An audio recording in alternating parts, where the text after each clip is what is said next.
ऊ त जनता काम गर्ने हो।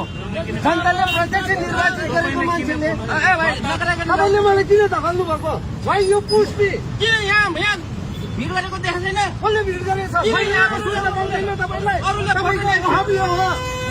तपाईँलाई यो पुष्टि तपाईँले किन मलाई पुष्टि भएको? मैले पुष्ट गरेँ भने तपाईँको हालत के होला? तपाईँले न्यु खत्तम हुने एउटा जनताले प्रत्यक्ष निर्वाचित गरेको व्यक्तिको अहम यो हो। यत्रो भिड भइरहेको छ, भिडमा यत्रो भिड भइरहेको छ, पछाडिबाट आएर भिड भइरहेको छ। भिडमा त कमसेकम भिड कम गर्नुपर्छ नि। अर्को पालो सकेपछि अर्को पालो आउँछ।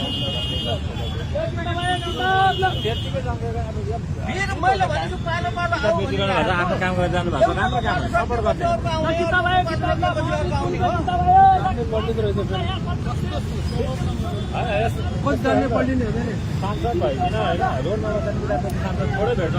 त्यही भनेको त नि, उहाँले त राम्रो तरिकाले आफ्नो तरिकाले बुझ्नु हो। क्वालिटीले पनि हेर्ने हो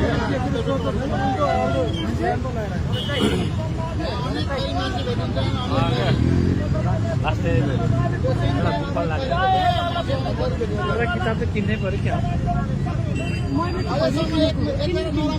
किताब किन्नुहुन्छ हजुरहरू? केही भन्न चाहनुहुन्छ?